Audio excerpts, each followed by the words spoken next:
Breakfast ride with the Lubhasa Moto. Anong pinakamataray na sasakyan? Yan, Hyundai Staraya. Staraya. Corny.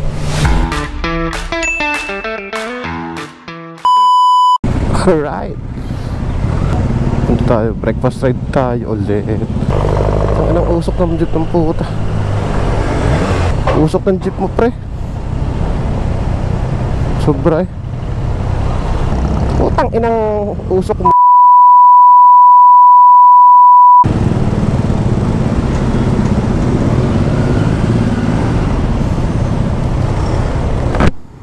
Nakakapikon. Shout out LTO. Ayos yung usok nun, no? Buisit. Gusto nyo manatili sa karsada, ayusin nyo sana yung mga sakyan nyo. Nakakaano eh. Okay lang naman. Marami naman jeep tulad nito. Ayos na ayos ang takbo.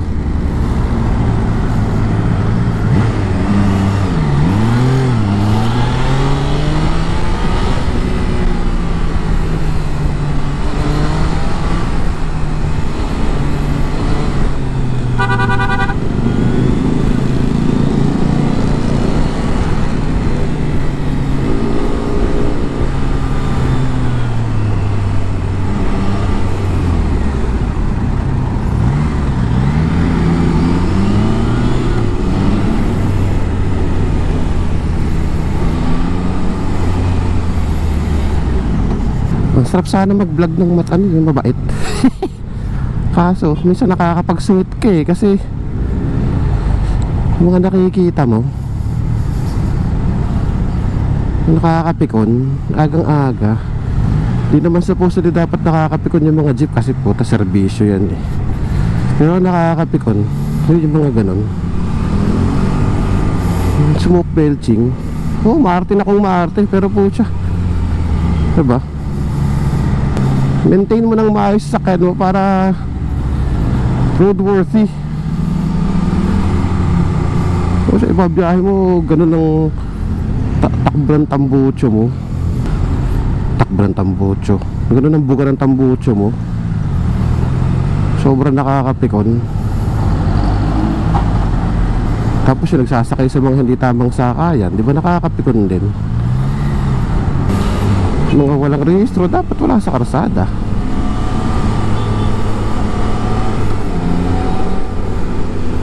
Ulan ba? Dapat good vibes tayo ngayon. Tipikon tayo.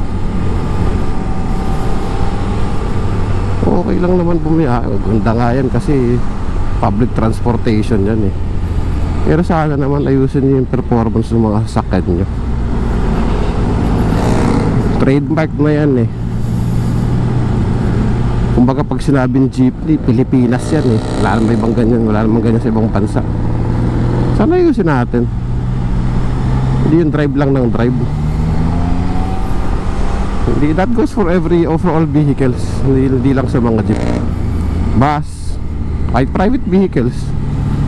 Maayos yung maayos yung performance para hindi tayo nakakabwisit sa karsada. Nakakabwisit yun. Lalo sa mga nagmamotor, nakakabwisit yun ah. Naamoy kasi nila yung amoy, yung usok. Nakapikon, diba? Ito, tulad nito. Okay, sige, malakas ang tunog, maingay. Given na rin naman yan, mga diesel engine eh. Pero hindi mausok. Well, Paranaque morning. It's always like this. Wala naman pinagkaiba sa ibang araw. If it's Paranaque morning, it's like this. Uy, napasiksik ako dito. Okay lang yung magbabasa ka eh. Huwag sana yung babad tulad niya, no?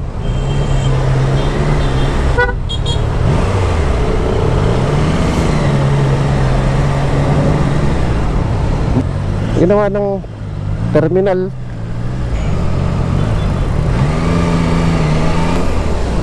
Putang. Ito yung traffic naman. Ano ba yan? Malilate tayo dyan. Alas 8 yung usapan namin. Ang yabang ko pa naman. Sabi ko, lapit ko lang. Kickstand lang naman kami.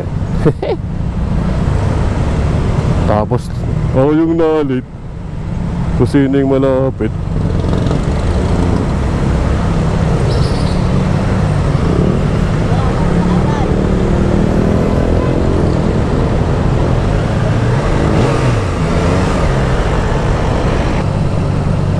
Diba? Ang binablog ko yung traffic ng Paranaque. Kakasara. Parang t-shirt na lang kung init. Tuulan pa yata. Okay lang, may kapote ako.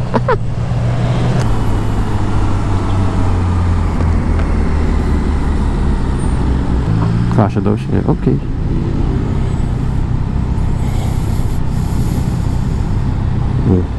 Hindi ka na kasha.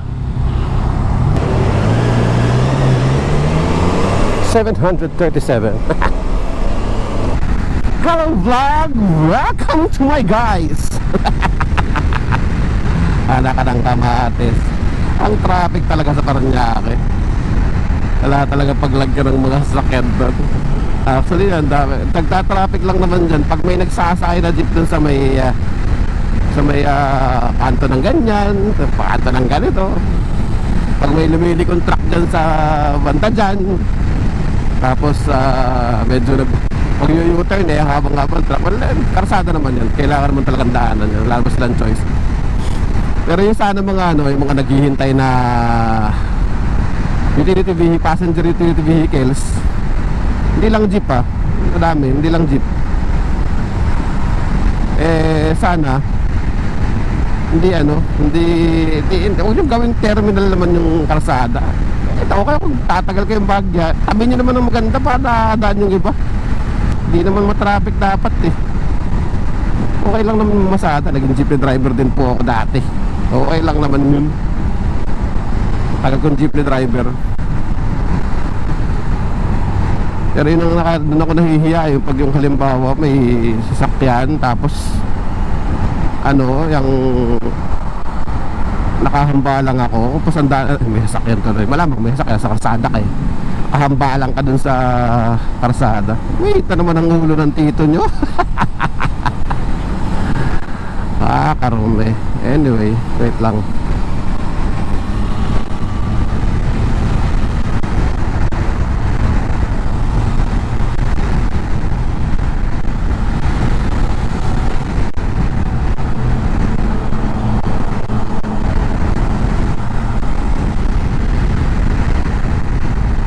Dito na nga pala tayo exit. Feeling ko naman malayo yung pupuntahan ko. Kickstand lang na. Lapit lang kasi itong kickstand. Dito lang kasi ito. May feeling best exit. Nag-load pa ako 500. Nga pala, mugura lang nga pala ito. Anyway, maganda na yun. May pondo. Itong kickstand na ito alas 8 pa naman magbubukas. Alas 8 na ba? Teka. Gagi, alas 8 na. Alas 8 na pala. Late na naman ako. Lagot ako doon kay Dalubhasa ang moto. Tapos nalimutan ko sa daan. Lagi ako nakakalimot dito kung saan ako dadaan. Ang tagal-tagal mo lang pumupunta, tapos nalilimutan ko pa din kung saan ka dadaan. Pag no RFID dito, dito tayo sa with RFID. May RFID tayo Mayabang tayo. Mayabang tito nyo.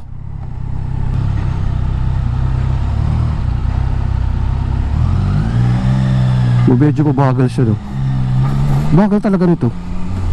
Pero yung easy trip mas ang bilis. Yung scanner kasi nila parang before mag-counter, so mas okay siya. Itong auto sweep talagang mabagal. Kakanan ba ako rito? Hindi, diretso ako dito. Doon pa ako dapat sa kabila Yan, yung black 10 na yan. Hindi ko alam kung ano meron dyan. Kakanan ba ako dapat? Hindi, diretso ako.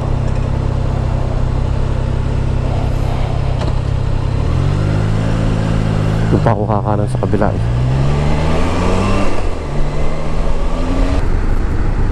bagal lang tayo. Alam ko may speed limit dito.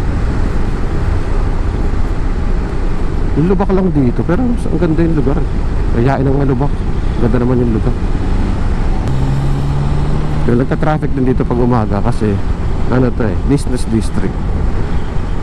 Pasok alas 8 eh. Mas maganda, ano yung pinabasa ko, yung pinapropose nga daw na pag 9 o'clock na yung pasok, or make it a 12-hour shift for 4 days, tapos 3 days off. Di ba mas maganda yun? Ewan ko lang kung mas productive yun sa mga Pilipino. Pero kasi sa ibang bansa, if you work like let's say 6 hours lang for the whole day, let's say you're working 9 hours, 10 hours, tapos di mo naman nasasagad yung 10 hours na yun kasi natutulog ka lang. Sayang lang din. So maganda na yung work ka na mga 4 hours, 5 hours, tapos ano ka, sagad, diba? Ilang hirap para masumingit dito. Singit tayo, singit tayo, singit.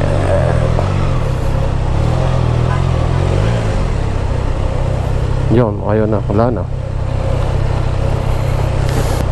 Now we wait. Oh, come on, let's go. Let's go. Taray nito. Ito, ano ang pinakamataray na sasakyan? Yan, Hyundai Staraya. Staraya. Corny.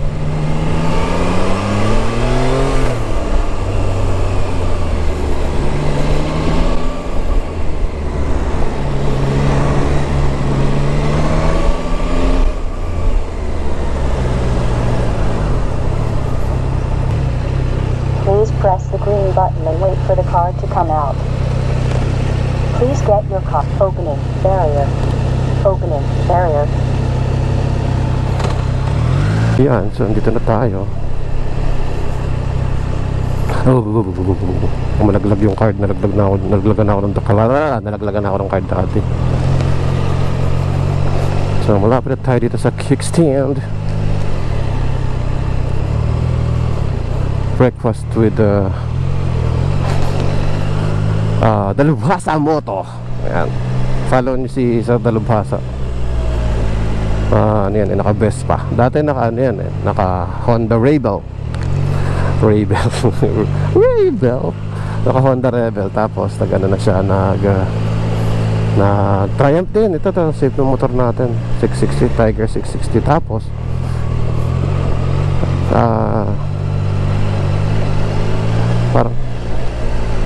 parang di niya nagustuhan dahil nga mataas. Ba't nga ba di pa ako dumaan sa kabila? Dito pa ako dumaan. Balls.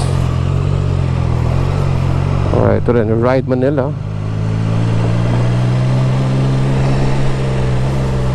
Wala pa siya.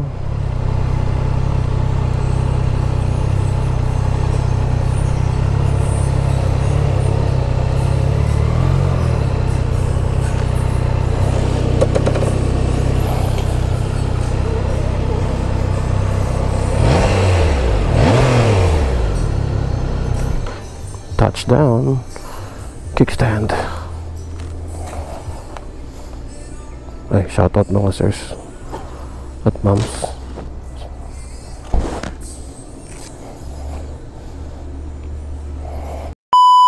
Alright, tayo natin si Dalubhasa Moto. Dito na siya. Close pa rin naman yung Ride Manila. So try nga natin mag vlog dyan mamaya kung papayagan tayo. Okay, laters.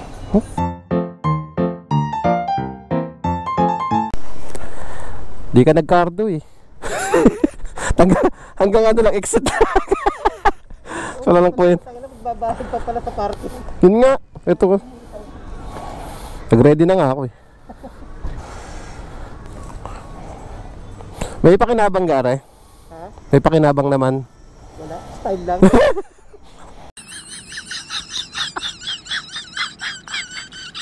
Hindi din ba kami naman? Ano dito? May rate sila dito eh. Depende kung gaano ka katagal. Wala po, 2 hours. Wala naman tayong 2 oras eh. Wala. Di ba nahuhulog yung 360 mo dyan? Ha? Naikot. Ay, Di yata nakalak. okay na. Yan. Ito mas nabenta mo pa yung X3 kesa dyan sa ano. Pero may 360 yan, di ba? Meron. Pero ito kasi hindi to yung twin edition eh. Oo, yung 4K edition yan. Edition lang to.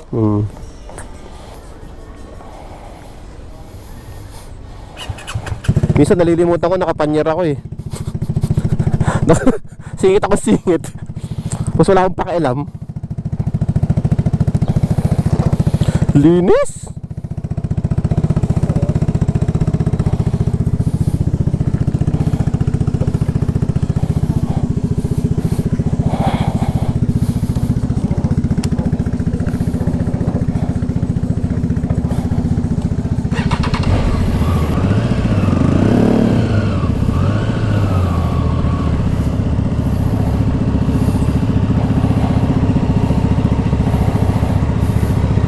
Ingat, ingat, ingat, ingat.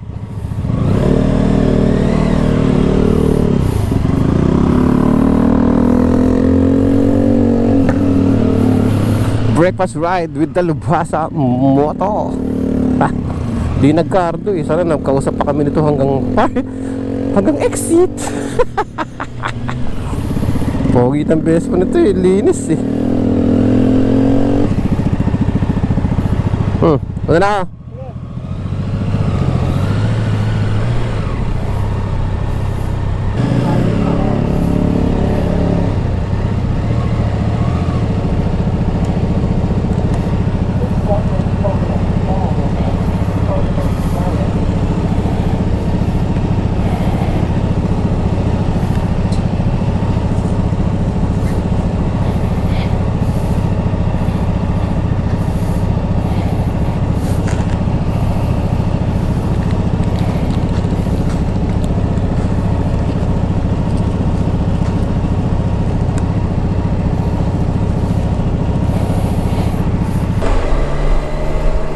Ay, busog.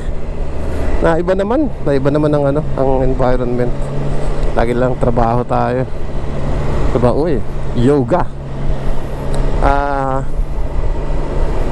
Yun, so maiba naman yung environment natin. Lagi na lang tayong nasa work, breakfast eh. So yun, ano kaya nalagutok-lagutok na yun? Yung nalaman nito pabango. Breakfast breakfast and konting kwentuhan with the Lubhasa Moto. Naka-best pa siya. Bili ka na ulit Lubhasa, bumili ka na ulit ng Biggie para makapag-expressway tayong dalawa. Hindi tayo makapag-expressway eh. Lagi tayo naghihiwalay pagka ano eh, pag-uwian na eh. Bakit? Maghihiwalay naman talaga tayo. Ay, clingy yarn. Ayaw maghiwalay.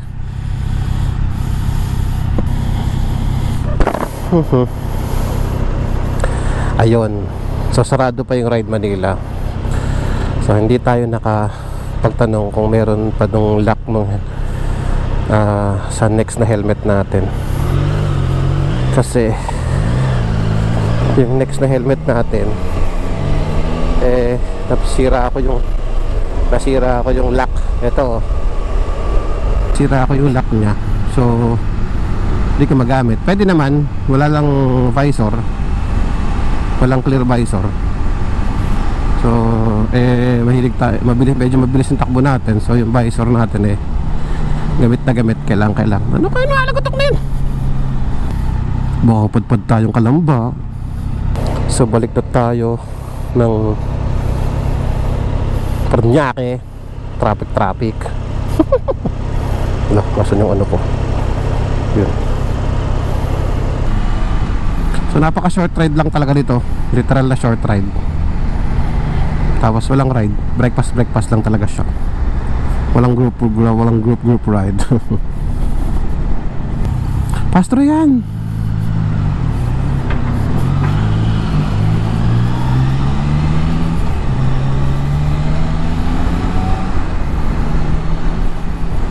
Ingay ng pabango.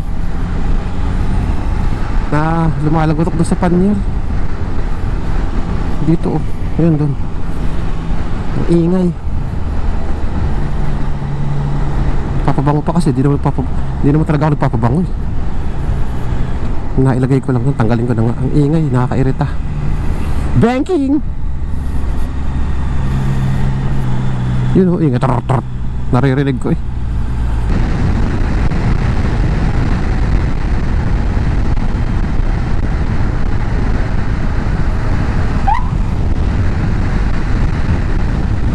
Yes sir.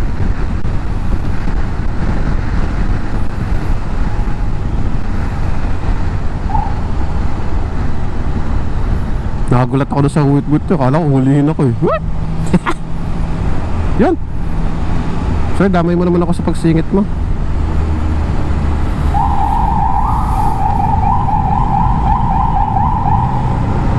Ayoko, nahihiya ako.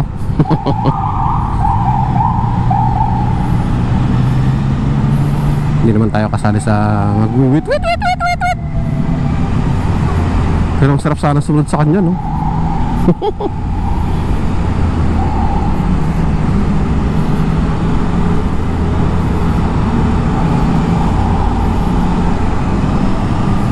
Hi, nako. Traffic again.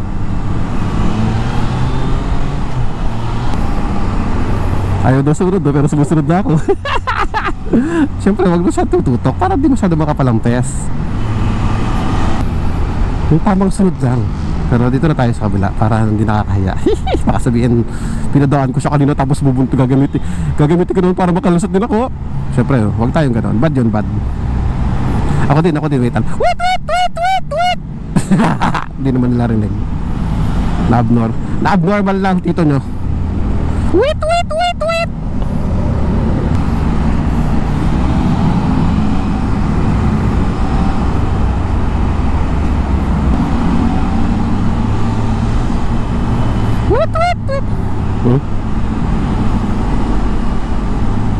Nakaibon. Tweet. Buti di masyadong mainit. Happy lang. Thank you Lord sa magandang panahon. Hindi mainit, hindi maulan. Happy lang. Anyway, siguro ang ganda na lang muna yung vlog natin. Kinuwentahan ko lang kayo ng napupunta ako dun sa kickstand. Supposedly dapat magbablog ako sa sa Ride Manila, kaso sarado pa, masyado pa maaga. So sayang naman yung punta natin. Actually hindi naman sayang. So breakfast naman tayo, kasama natin si Dalubhasa Moto. Ito yung wag natin ginagawa, yung nasingit tayo dito. Yung bawag, sisingitan mo doon. Nung pag naka 4-wheel ako, sisingitan ako na iirita ako eh. So hindi ko rin siya ginagawa. Dahil nakakairita naman talaga. Ay, sana basahin yung sa akin. Pag hindi ito binasa, nakakahiya. Kung tatagal ako dun dahil kukunin ko pa yung card. Napalabas tuloy si Manong dun sa Ang tagal kasi. Kunyari.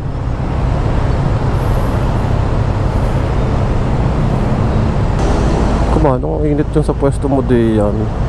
Pag umulan, di basa ka din di yan. May bubong naman pero ang liit. Jent. Yeah, binasa. Ang saya-saya kapag binabasa siya.